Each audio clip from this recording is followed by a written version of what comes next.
19 दिसंबर 2024 पंजाब हरियाणा के बॉर्डर पर खनौरी में किसान अपनी मांगों को लेकर अनशन पर बैठे हुए थे कि तभी अचानक मंच पर बैठे किसान नेता जगजीत सिंह डल्लेवाल की तबीयत बिगड़ जाती है। डॉक्टर बताते हैं कि जगजीत सिंह की स्थिति बहुत गंभीर है, उन्हें कार्डियक अरेस्ट का खतरा है और उनकी गंभीर हालत को देखते हुए उन्हें आईसीयू में भर्ती करने की सलाह देते हैं। बता दें कि किसान नेता जगजीत सिंह 27 दिनों से लगातार भूख हड़ताल पर बैठे हुए हैं। नमस्कार, आप देख रहे हैं विंध्य फर्स्ट और आज का हमारा एक्सप्लेनर किसान आंदोलन को लेकर होने वाला है। वीडियो में हम जानेंगे कि इतने महीनों से चल रहा किसान आंदोलन आखिर थमने का नाम क्यों नहीं ले रहा और आमरण अनशन पर बैठे किसान नेता जगजीत सिंह आखिर है कौन। साथ ही हम ये भी जानेंगे कि आखिर किसानों की मांगे क्या है। दरअसल किसान नेता जगजीत सिंह डल्लेवाल का आमरण अनशन 27वें दिन भी जारी था। इस आंदोलन के दौरान कई राजनीतिक, धार्मिक नेता, गायक और सामाजिक कार्यकर्ता भी किसानों के समर्थन में जुटे थे कि अचानक जगजीत सिंह की तबीयत बिगड़ जाती है। जगजीत सिंह का इलाज कर रहे डॉक्टरों की टीम बताते हैं कि लगातार भूखे रहने की वजह से उनकी किडनी और लीवर पर असर पड़ रहा है और उनकी रोग प्रतिरोधक क्षमता काफी कमजोर हो रही है। डॉक्टरों ने यह भी बताया कि उनका वजन घटता जा रहा है, जो उनकी सेहत के लिए खतरनाक हो सकता है।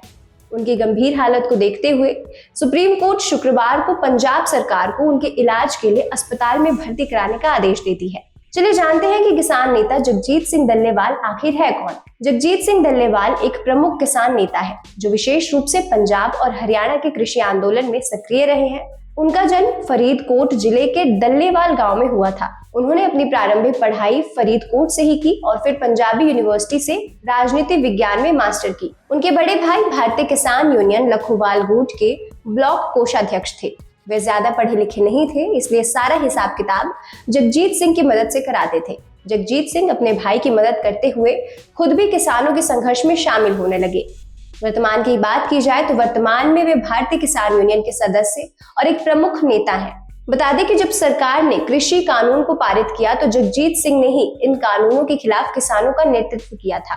2020-21 किसान आंदोलन में उनका महत्वपूर्ण योगदान था। उन्होंने इन कानून को किसान विरोधी और किसानों के हित के खिलाफ बताया था। उनका ये मानना था कि ये कानून बड़े कृषि कॉरपोरेट को फायदा पहुंचाने के लिए बनाए गए थे और इससे किसानों की स्थिति और भी खराब हो जाएगी।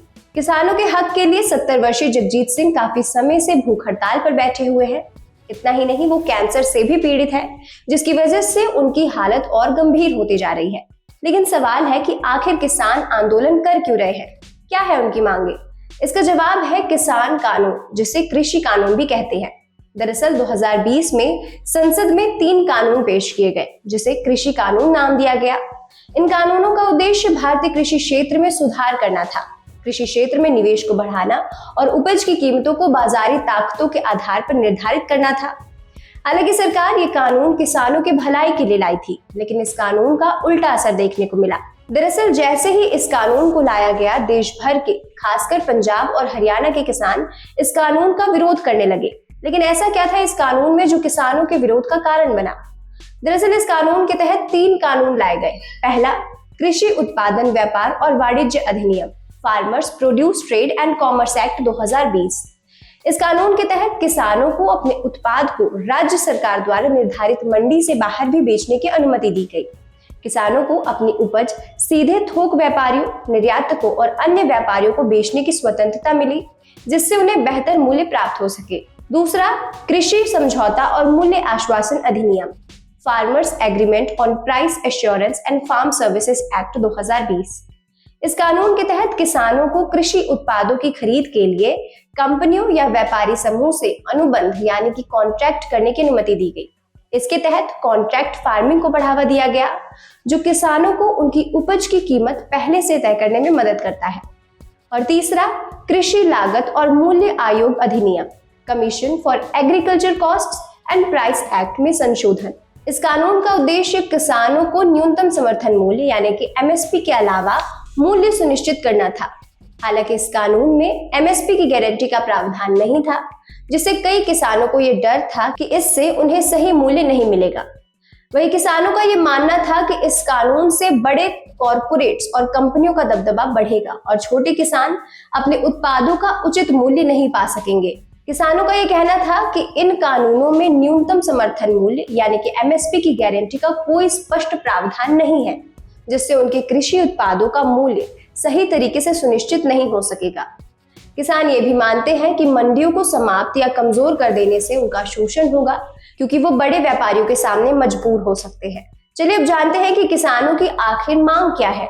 किसानों की मांग है कि एमएसपी गारंटी को कानून बनाया जाए ताकि उन्हें उनके उत्पाद का सही मूल्य मिल सके। किसानों का यह कहना है कि स्वामीनाथन आयोग की रिपोर्ट पर फसलों की कीमत तय हो। बता दें कि स्वामीनाथन आयोग की रिपोर्ट भारतीय किसानों की समस्याओं और उनकी आर्थिक स्थिति में सुधार लाने के लिए बनाई गई एक रिपोर्ट है, जिसका गठन 2004 में हुआ था। इसमें किसानों के लिए एमएसपी को सुनिश्चित करना और उनकी आर्थिक स्थिति को मजबूत करने जैसे नियम शामिल थे। किसान चाहते हैं कि उनका कर्ज माफ होना चाहिए, साथ ही किसान आंदोलन में मारे गए किसान के परिवार को मुआवजा मिलना चाहिए। किसानों का ये मानना है कि भूमि अधिग्रहण अधिनियम 2013 दोबारा लागू हो, ताकि उनमें उनकी भूमि के लिए उचित और पारदर्शी मुआवजा मिल सके। किसानों की मांग विद्युत संशोधन विधेयक यानी इलेक्ट्रिसिटी अमेंडमेंट बिल 2020 को रद्द करना है, क्योंकि किसानों को ये डर है कि ये विधेयक निजीकरण को बढ़ावा दे सकता है और राज्य सरकारों की भूमिका को कम कर सकता है। साथ ही किसान चाहते हैं कि लखीमपुर खीरी के कांड के दोषियों को सजा दी जाए।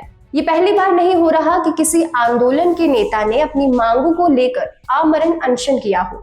इतिहास में ऐसे कई उदाहरण देखने को मिलते हैं जब लोग अपनी मांगों को लेकर भूख हड़ताल पर बैठे हैं।